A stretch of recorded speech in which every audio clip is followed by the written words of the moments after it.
Hi hello అందరికీ నమస్కారం. మీరు పెన్షన్ పొందేవారైతే మీకు సూపర్ గుడ్ న్యూస్ అప్డేట్ వచ్చింది. దాదాపుగా మీ ఖాతాలో ఈ జూలై పెన్షన్ కింద 4,000 రూపాయలు వృద్ధులకి, 6,000 రూపాయలు వికలాంగులకి సంబంధించిన పెన్షన్ అయితే మీ ఖాతాలో పడవబోతుంది. దీనికి సంబంధించి ఒక ప్రకటనను మనం చూసుకుందాం. ఆగస్టు 1 నుండి పెన్షన్ల పెంపు, ఇకపై వృద్ధులకు నెలకి 4,000, వికలాంగులకి 6,000, అలాగే కొత్త పెన్షన్లు, కొత్త రేషన్ కార్డుల అన్నీ కూడా అప్పుడే ఇస్తామని చెప్పేసి అధికారులకు మంత్రి సీతక్క ఆదేశాలు జారీ అనే అంశాన్ని మీరు పరిశీలించుకోవచ్చు. మొత్తానికి తెలంగాణ రాష్ట్రంలో ఇక్కడ చిన్న అంశం కనుక చూసుకున్నట్లయితే ఎన్నికల్లో ప్రకటించిన హామీల ప్రకారం ఒక్కొక్కటిగా రాష్ట్ర ప్రభుత్వం ఇంప్లిమెంట్ చేస్తూ వస్తున్న నేపథ్యంలో నిన్న 18వ తారీఖు నాడు రుణమాఫీ పేరుతో దాదాపుగా 6,090 లక్షల కోట్ల రూపాయలను విడుదల చేసింది.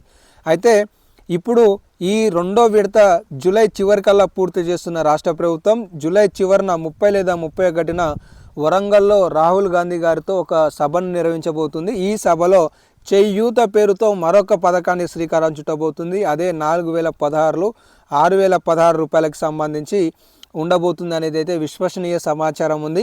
దీనికి గల కారణాలు కనుక చూసుకున్నట్లయితే మంత్రి సీతక్క గారు మొన్న ఒక ఆదేశాలు జారీ చేశారు. బీఆర్ఎస్ హయాంలో పెండింగ్లో ఉన్న దరఖాస్తులు, అలాగే కాంగ్రెస్ ప్రజాపాలనలో తీసుకున్న దరఖాస్తులు వడబోత చేసి ఎంతమంది అనర్హులుగా ఉన్నారు, అర్హులుగా ఉన్నారు గుర్తించి ఒక జాబితాని క్రియేట్ చేయమని చెప్పేసి ఆదేశాలు ఇచ్చారు. ఈ ఆదేశాల మేరకు రాష్ట్రంలో 25వ తారీఖు కల్లా 10 లక్షల మంది ఈ పెన్షన్లో తొలగిపోతున్నట్లుగా తెలుస్తుంది. ఇక మిగతా వారందరికీ కూడా జూలై 30వ తారీఖు నాడు అర్హత జాబితాను విడుదల చేసి ఆగస్టు 1వ తారీఖు నాడు అందరి ఖాతాలలో 4,016 రూపాయలు వేయాలని రాష్ట్ర ప్రభుత్వం ఆలోచిస్తున్నట్టుగా తెలుస్తుంది. దీనికి సంబంధించి తొలి వెలుగు అనే దినపత్రికలో ఉన్న తాజా అప్డేట్ చూసుకోవచ్చు. పూర్తి స్థాయిగా ఆగస్టు 1 నుండి పెన్షన్ల పెంపు, అధికారులకు మంత్రి సీతక్క ఆదేశాలు, వికలాంగులకి 6,000, వృద్ధులకి 4,000 అర్హత జాబితా సిద్ధం చేయాలని మంత్రి సీతక్క గారు చెప్పినట్లుగా మీరు సమాచారాన్ని చూసుకోవచ్చు.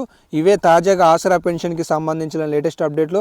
మీరు వెంటనే మీ తోటి మిత్రులకి వీడియోని షేర్ చేయండి, వాళ్ళకు కూడా తెలియజేయండి.